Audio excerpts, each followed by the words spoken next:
아버지 야곱의 장례식을 마치고 그러니까 요셉의 형들이 두려움에 떨기 시작합니다. 과거에 요셉을 미워하고 시기해서 애굽의 노예로 팔았던 죄 때문이에요. 애굽에 팔려간 요셉은 그곳에서 종살이를 하였고 심지어는 억울한 누명을 쓰고 감옥 생활을 하기도 했어요. 그러다가 하나님의 섭리로 애굽의 총리까지 된 겁니다. 그러니 과거에 자기들이 잘못한 이 일 때문에 형들이 얼마나 불안하고 두려웠겠습니까? 본문 15절에 보시면 요셉의 형들이 그 두려워하는 마음을 잘 드러내주고 있어요. 15절 한번 보세요. 요셉의 형제들이 아비가 죽었음을 보고 말하되 요셉이 혹시 우리를 미워하여 우리가 그에게 행한 모든 악을 다 갚지는 아니할까 하고, 그동안은 아버지가 살아계셨으니까 아버지 때문에 자기들을 가만히 두었겠지만 이제는 아버지가 돌아가셨으니 요셉이 이제 자기의 원한을 갚을 수도 있겠다는 생각을 한 거예요. 지금 세월이 얼마나 흐른 겁니까? 형제들이 요셉을 애굽에 팔고 총리가 된 요셉을 다시 만났을 때가 이제 22년이 된 거예요.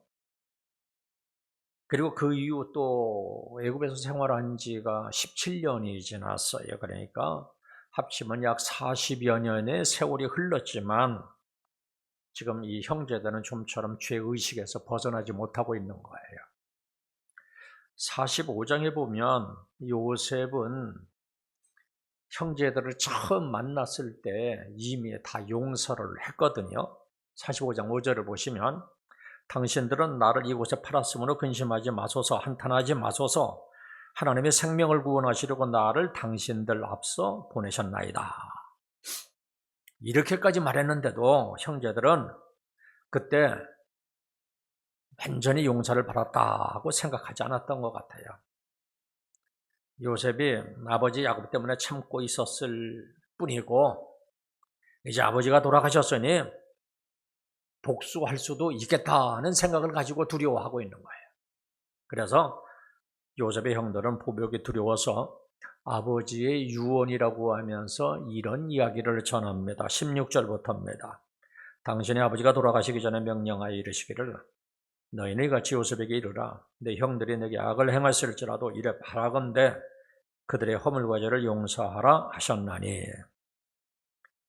실제로 야곱이 이런 유언을 했는지는 우리가 알 수가 없어요.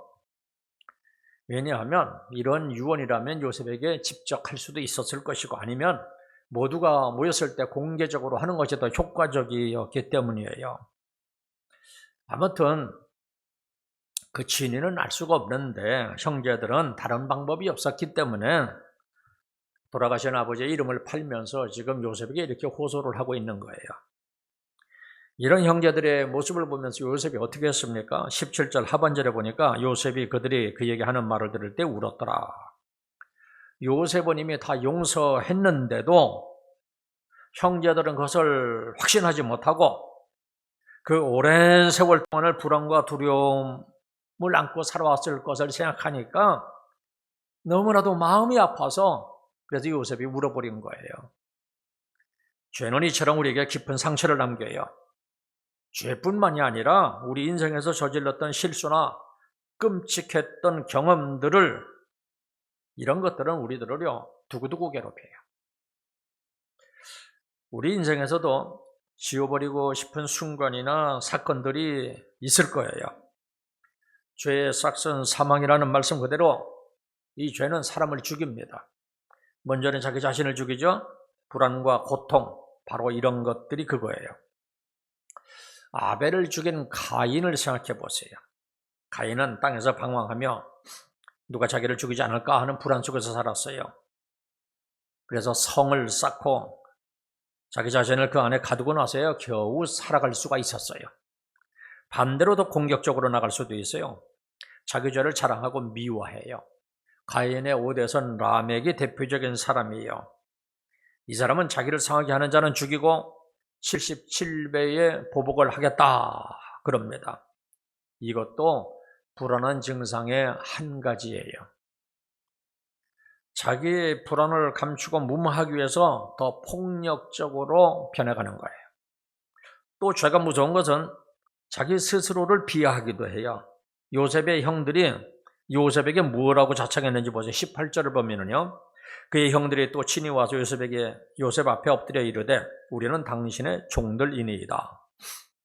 형들인데도 동생 앞에서 자기네들은 스스로 종이라 이렇게 자처하고 있어요. 이만큼 자존감이 떨어진 거예요. 이처럼 죄는 자존감을 떨어뜨립니다. 자신은 아무것도 아닌 존재라 이렇게 생각하게 만들어요. 자존감이 결여된 것이 무서운 것은 이럴 경우에 사람들은 극단적인 선택을 할 수도 있거든요. 나는 아무것도 아니야, 나는 쓸모없는 사람이야, 이런 생각들은 사람을 자살로 몰아갑니다. 아무리 가난해도 인간은 살아갈 수 있지만 자존감이 없이는 살아갈 수가 없어요. 우리가 끝까지 놓쳐서는 안 될 것이 바로 이 자존감이에요. 그런데 실상은 우리들은 어떤 존재들입니까? 우리가 어떤 죄를 지었든지 아니면 어떤 실패를 하였든지 간에 하나님은 여전히 우리를 사랑하십니다. 우리를 사랑하시는 하나님은 그래서 우리가 죄사함을 받을 수 있는 길, 이러한 모든 문제들을 해결받을 수 있는 길을 열어놓으셨어요. 요한일서 1장 9절에 보면 만일 우리가 우리 죄를 자백하면 그는 미쁘시고 의로우사 우리 죄를 사하시며 우리를 모든 불의에서 깨끗하게 하실 것이요. 이 말씀대로 우리가 정직하게 죄를 고백하기만 하면 하나님은 우리 죄를 깨끗하게 사하여 주세요. 뿐만 아니라 우리의 죄를 용서하시는 하나님은 우리의 죄를 기억하지도 아니한다고 그랬어요. 이사야 43장 25절에 보면 나는 나를 위하여 내 허물을 도말하는 자니 내 죄를 기억하지 아니하리라. 하나님은 우리의 죄를 도말하시고 기억하지도 아니하시는 분이세요. 하나님이 이렇게까지 말씀하셨는데도 우리의 죄를 고백하여 용서함을 받고도 아직까지도 죄사함에 대한 확신이 없다면 요셉이 형제들의 모습을 보고 운 것처럼 하나님도 우리들의 이런 모습을 보면서 너무나도 안타까워서 우실 거예요. 이것은 하나님의 말씀에 대한 믿음이 없는 거예요. 혹 우리 중에 과거의 실수나 죄 때문에 괴로워한 분들이 있다면 사랑의 하나님에게 정직하게 고백하고 죄사함을 받으시기를 바랍니다. 하나님은 우리가 진실된 마음으로 회개하기만 하면 우리 죄를 용서하시는 분이세요. 그리고 다시는 기억하지도 않으시는 분이세요. 이 사실을 믿고 이제는 죄의 의식에서 벗어나시기를 주님의 이름으로 축원합니다. 우리가 인생을 살아가면서 죄를 범하지 않거나 실수를 하지 않는 것이 좋지요. 그러나 인생을 살면서 전혀 실수도 없이 살아간다는 것은 불가능할 거예요. 그런데 이미 범한 실수는 지우개로 지우듯이 그렇게 지울 수는 없어요. 현실은 바꿀 수가 없기 때문이에요. 그러면 우리는 이런 절망과 상처 가운데서 살아가야지만 되는가? 그렇지는 않아요. 우리의 마음과 태도를 바꾸면 돼요. 현실은 바꿀 수 없지만 우리들의 마음은 바꿀 수가 있어요. 그러면 과거에 이루어진 일에 대해서 우리들은 어떠한 태도를 가져야만 하는가? 오늘 본문 19절 20절에 보면 이 요셉의 말이 나오는데 과거에 이루어진 일에 대해서 우리가 어떤 태도를 가져야 될지를 거기서 잘 보여주고 있어요. 지금부터 한 가지씩 좀 말씀을 드리겠습니다. 우선 제일 먼저 과거에 이루어진 일에 대해서 두려워하고 있는 요셉의 형제들에게 요셉이 뭐라고 하느냐면 내가 하나님을 대신하리까 이렇게 얘기해요. 19절 보세요. 요셉이 그들에게 이르되 두려워하지 마소서 내가 하나님을 대신하리까. 이 말은 당신들 문제는 하나님께서 처리할 것입니다 이런 뜻이 아니에요. 이미 하나님이 다 처리하셨고 그래서 자기는 더 이상 손댈 수가 없다는 의미예요. 어쩌면 바울의 마음속에는 처음에는 어떤 분노와 복수의 생각이 있을지도 모르겠어요. 그러나 요셉은 하나님이 자기 인생을 이제까지 쭉 이끌어오신 것을 보고 그리고 자기 형제들을 처리하는 모습을 보면서 하나님의 뜻과 판단을 이해하게 되었을 거예요. 형제들의 미움과 어리석은 행동을 통해서 하나님이 자기를 애굽에 먼저 보내신 것이고 이것은 온 가족을 구원하시고자 하는 하나님의 섭리라는 것을 깨달았을 거예요. 그래서 요셉은 자기의 작은 복수는 접어버리고 하나님의 큰 섭리에 순종했을 겁니다. 이제 다시 복수를 생각한다면 그것은 하나님의 뜻을 무시하는 것이 되고 자기의 손으로 역사를 다시 쓰겠다는 교만한 생각이에요. 우리는 요셉처럼 이미 이루어진 일에 대해서 또 앞으로 이루어질 일에 대해서도 하나님의 판단과 주권에 모든 것을 맡겨드리는 태도가 필요해요. 우리는 하나님을 대신하는 사람들이 아니라 그의 뜻에 순종하는 사람들일 뿐이에요. 먼저는 이미 이루어진 일에 대해서예요. 우리의 생각이나 원하는 일이 이루어지지 않는다고 해서 실망하거나 분노하지 말아야 돼요. 일이 그렇게 되었다면 거기에는 분명 하나님의 어떤 뜻이 있을 거예요. 우리는 그 뜻이 무엇인지를 이해하고 그것에 순종하는 것이 필요해요. 그것이 비록 나에게 아픈 상처를 준 사건이나 사람일지라도 역시 마찬가지예요. 그래야지만 우리는 과거에 매이지 않을 수가 있어요. 이미 엎질러진 물은 담을 수가 없어요. 그것을 인정하고 어떻게 그 상태를 호전시킬 수 있을까를 고민하는 것이 더 현명한 거예요. 그리고 어쩔 수 없으면 받아들이는 것도 필요해요. 이것 때문에 내 나머지 인생을 망칠 수는 없잖아요. 이미 돌이킬 수 없는 선까지 벌어진 이상 우리는 그것을 하나님의 결정으로 받아들이는 것이 필요해요. 막힌 곳만 붙잡고 있으면 새로 열린 출구를 볼 수가 없어요. 우리가 새로 열린 출구에서 최선을 다하다가 보면 언젠가는 앞에서 막혔던 문에 대한 해답도 얻게 될 거예요. 과거에 이루어진 일뿐만 아니라 우리는 모든 면에서 하나님의 주권과 판단을 인정하는 것이 필요해요.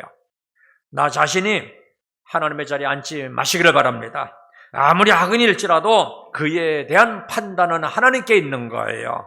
유다서에 보면 재밌는 말씀이 있어요. 1장 9절에 보면은요, 천사장 미가엘이 모세의 시체에 대하여 마귀와 다투어 변론할 때 감히 회방하는 판결을 쓰지 못하고 다만 말하되 주께서 너를 꾸짖으시기를 원하노라 하였거늘. 보세요. 악 자체는, 마귀는 악 자체예요. 멸해야 될 세력이에요. 그러니 선의 수호자인 천사, 그것도 여기 천사장 정도가 되면은 마귀를 정죄하는 판단을 할 수도 있었을 거예요. 그런데 거기에 뭐라고 했어요? 감히 회방하는 판결을 쓰지 못하고 뭐예요? 천사장 미가엘이 마귀를 정죄하지 못했다는 거예요. 그리고는 어떻게 했어요? 다만 하나님이 너를 꾸짖기를 원한다고만 했어요. 판결은 누구에게 맡긴 거예요? 하나님께 맡긴 거예요. 사탄임에도 불구하고 그런 거예요. 이런 점에서 다윗의 태도는 우리가 본받을 만해요. 다윗은 사울을 2번씩이나 죽일 수 있는 기회가 있었지만 자신의 손으로 심판하지 않았어요. 여호와의 기름 부은 자를 자기의 손으로 칠 수 없다는 판단 때문이었어요. 하나님의 판단에 맡긴 결과 어떻게 되었나요? 결국 사울은 이방민족 블레셋의 손에 의해서 죽임을 당합니다. 이후에 보시면 다윗은 자기 손으로 직접 피를 묻히지 않았기 때문에 사울에게 소속되었던 지파들을 끌어들여서 통일 왕국을 이룰 수가 있었어요. 이처럼 하나님의 판단에 맡길 때 모든 일은 순리를 쫓아서 자연스럽게 이루어지는 거예요. 그러나 자기가 하나님을 대신하려고 하면 우리 인생은 더 꼬이게 되고 나락으로 떨어지게 될 거예요. 그리고 나 자신에 대해서도 판단하지 마세요. 어떤 분은 자기를 학대하면서 정죄하는 사람들이 있어요. 내가 미쳤지. 내가 왜 그랬을까? 나는 구제불능이야. 용서받을 수 없는 죄인이야. 이러한 태도도 역시 뭐예요? 하나님을 대신하는 거예요. 나에 대한 판단도 누구만 할 수 있어요? 하나님만이 할 수 있는 거예요. 로마서 8장 1절에 보면 그러므로 이제 그리스도 예수 안에 있는 자에게는 결코 정죄함이 없나니 그랬어요. 하나님이 정죄하지 않는데 우리가 무엇이 간데 하나님을 대신할 수 있겠습니까? 요셉은 자기가 함부로 형들을 정죄하지 않고 하나님께 맡긴 거예요. 우리는 사랑하며 순종할 책임만 있을 뿐이고 판단할 권리는 하나님께 있는 거예요. 왜 우리가 함부로 판단할 수 없어요? 아직 상황이 끝난 것이 아니라 진행 중이기 때문이에요. 이미 이전에 끝난 사건이라 할지라도 하나님에게는 아직 끝난 것이 아니기에 언제라도 다시 역전될 수가 있어요. 또 나 자신이 완전하지 않기 때문에 우리에게는 판단할 능력이 없는 거예요. 하나님은 우리에게 보고 느낄 수 있는 지혜는 주셨지만 판단할 권한은 주신 적이 없어요. 하나님은 그 자체로 완전하시며 모든 것의 주인이 되기 때문에 하나님만이 판단하실 수가 있어요. 그러기에 우리는 말을 할 때에도 내 생각을 아주 절대화시켜서 이야기하면 안 돼요. 내 생각에는 이것이 더 좋다고 봐. 한 이 정도로 말하면 돼요. 나도 내 말도 얼마든지 틀릴 수가 있다는 여지를 남겨둬야 돼요. 이처럼 하나님보다 앞서지 말아야 돼요. 하나님을 대신하지 말아야 돼요. 하나님의 주권을 절대적으로 인정해야 돼요. 하나님을 온전히 믿고 온전히 맡김으로 우리를 향하시는 하나님의 계획이 요셉처럼 선하게 이루어질 수 있기를 주님의 이름으로 축원합니다. 자, 두 번째로요. 과거에 이루어진 일에 대해서 우리는 하나님의 섭리를 이해하는 지혜가 필요해요. 그래서 제일 첫 번째로요. 이 하나님의 섭리를 이해하려면 우리 인생을 부분적이 아니라 좀 전체적으로 봐야 돼요. 다시 말하면 인생 전체의 흐름을 볼 수 있어야 돼요. 하나님께서 이끌어 가시는 방향을 볼 수가 있어야 돼요. 그런데 요셉은 인생을 길게 볼 수 있는 지혜가 있었어요. 인생을 하나하나 부분적으로 끊어서 보지 아니하고 그것을 연결해서 볼 수가 있었어요. 우리가 공부할 때도 그러잖아요. 그 부분적으로 보면요 99점밖에 못 맞아요. 100점 맞으려면 그 전체를 볼 수 있어야 되거든요. 하나하나 그 과정을 보면 너무나도 힘들어요. 형들에 의해서 죽을 뻔했던 고비에서 노예로 팔리고요. 노예에서 성추행범으로 몰렸고 감옥에서 그렇게 믿었던 사람에게 잊혀지는 배신을 당하기도 했어요. 그런데 이러한 과정은 힘들고 안타깝지만 그 상황이 아주 재미있게 연결이 되거든요. 좀 길게 보면요. 보세요. 가나안 땅에 있던 요셉이 애굽으로 옮겨졌어요. 맞잖아요. 그죠? 그리고 그것도 애굽의 높은 권력을 가진 집안의 노예가 됩니다. 그리고 비록 억울한 누명을 썼지만 이상하게도 시위대 감옥에 갇히게 돼요. 그래서 거기서 많은 정치인들과 권력자들을 만나서 자연스럽게 정치를 배우게 됩니다. 감옥에서 도와주었던 왕의 신하가 2년 동안이나 요셉을 잊고 있었기 때문에 요셉이 총리가 될 수 있는 나이 30세에 정확하게 맞춰주는 타이밍이 됩니다. 그래서 그 사건들을 하나하나 따라보면 너무나도 힘든 일들의 연속이었지만 그런데 그것을 쭉 연결해서 보니까 그 하나하나가 다 요셉이 총리가 되기 위해서는 꼭 필요한 과정들이었어요. 이런 것들을 볼 수 있는 것이 바로 하나님의 지혜입니다. 우리에게도 길게 인생 전체를 보는 시야가 필요해요. 내가 당했던 일들을 하나씩 떼어보면 참 상처가 많아요. 나를 괴롭혔던 사람들이 용서가 안 되기도 하고 힘들었던 시간들이 이해가 안 되기도 해요. 그런데 이제는 그런 것들을 좀 길게 볼 수 있어야지 돼요. 이런 과정을 통해서 내가 어떻게 변했는가, 그리고 그 과정에서 내가 체험한 하나님의 은혜는 무엇인가, 내가 잃은 것도 있지만 그 잃은 자리에 하나님이 대신 채워주신 것은 무엇인가? 그리고 그 상황들의 경험이 오늘 나에게 어떤 은혜의 흔적으로 남아있는가? 혹시 그 당시에는 내가 다 의식하지 못했지만 지금 다시 곰곰이 생각해 보니까 내 인생이 흘러가는 흐름과 방향이 뭔가 그려지고 있는 것은 아닌가? 그래서 내 남은 생에 해야 될 일이 무엇이고 내가 살아가야 할 자세와 원칙이 정리되어 가고 있는 것은 아닌가? 우리는 어떤 일들을 자세히 봐야 되겠지만 길게 전체적으로 볼 수도 있어야지 돼요. 나의 건강, 물질, 영성 이 모든 것을 종합적으로 봐야 돼요. 우리가 왜 교회 일을 할 때도 좀 종합적으로 봐야 되잖아요. 어느 한 부서, 기관에 얽매이면 안 돼요.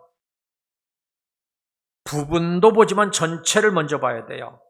현재도 보지만 미래도 봐야지 돼요.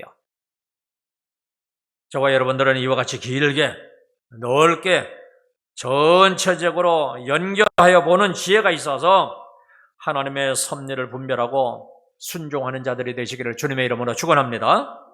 그리고 두 번째로 하나님의 섭리를 이해하려면 모든 상황에서 함께 하시는 하나님을 확신해야 돼요. 요셉이 보디발 아내의 유혹을 받았을 때 아무도 보는 사람이 없었어요. 그런데 요셉이 뭐라고 합니까? 내가 하나님께 죄를 범할 수 없다 그랬어요. 이것은 어떤 경우에도 하나님이 자기와 함께 하신다는 확신을 가졌기 때문이에요. 욥기 7장 19절에 보면요, 주께서 내게서 눈을 돌이키지 아니하시며 나의 침 삼킬 동안도 나를 놓지 아니하시기를 어느 때까지 하시리까? 보세요. 아이고, 내가 침을 삼킬 동안도 하나님이 나를 놓아주지 않는데요. 그러니까 나라와 함께 한다는 거예요. 단 한순간도 하나님은 우리를 놓치지 않으세요. 졸지도 아니하시고 주무시도 않으면서 나를 지켜보고 계시다고요. 선지자 요나는 물고기 뱃속에 들어갔을 때 거기에서도 함께 하시는 하나님께 기도를 드렸어요. 바울과 실라는 매 맞고 감옥에 갇혀 있는데 거기에서도 함께 하시는 하나님을 찬양할 때 옥문이 열리는 기적이 일어났어요. 하나님이 이처럼 늘 나와 함께 하신다는 것을 믿는 것이 살아있는 영성이에요. 하나님이 함께 하신다는 것을 믿기 때문에 아무렇게나 살 수가 없어요. 말 한마디도 신중하고 정확하게 하지 않을 수가 없어요. 하나님이 함께 하심을 믿기 때문에 결코 두려울 수가 없어요.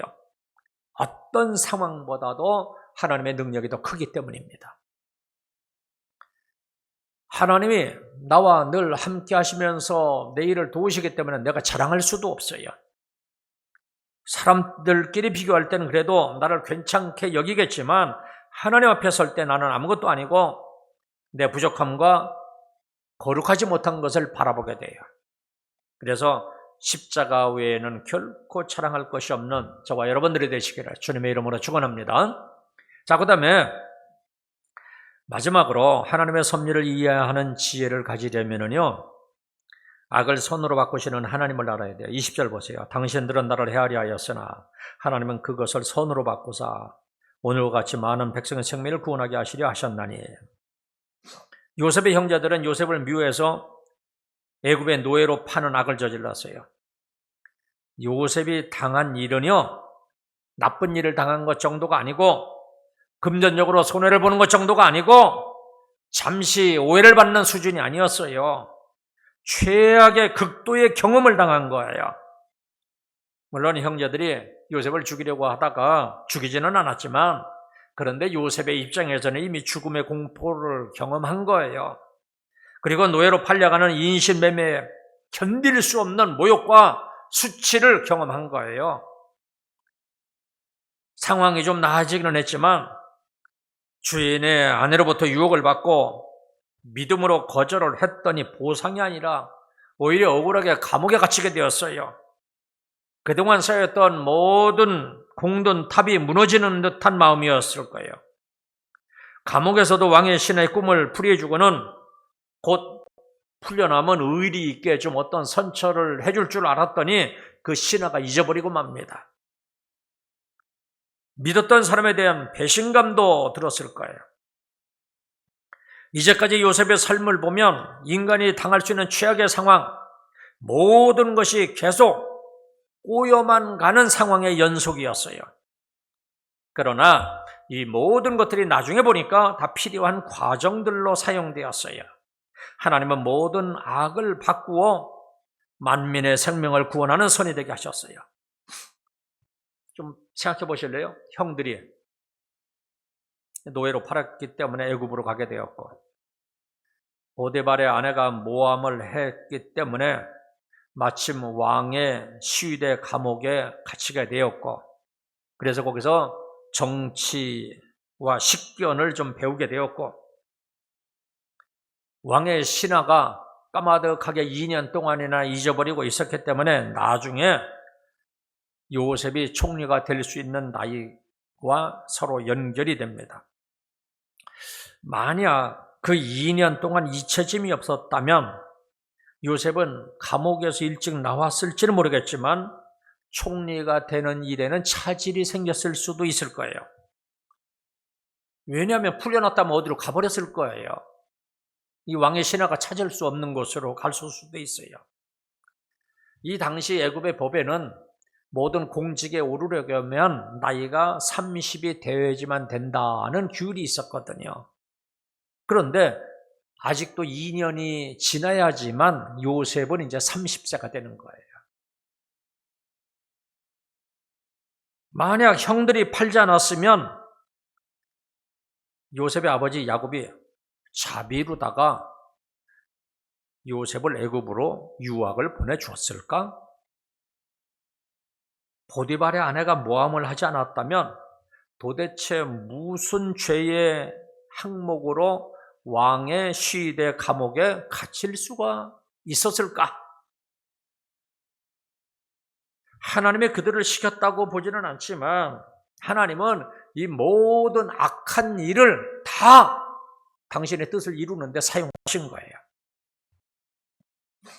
사람들이 범한 악과 실수를 바꾸어서 선으로 만들어 가시는 하나님에서 이것이 하나님이 일하시는 방법입니다. 본문 8장 28절입니다. 우리가 알거니와 하나님을 사랑하는 자고 그때로 부르심을 입은 자들에게는 모든 것이 합력하여 선을 이루느니라. 모든 것이에요. 모든 것이 다 합력하여 선을 이루는 거예요.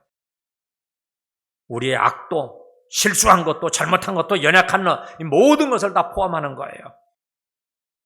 우리는 우리 인생을 엉망으로 만들었는데 하나님께서는 그것마저도 이용해서 아주 멋진 작품을 만들어 가시는 거예요.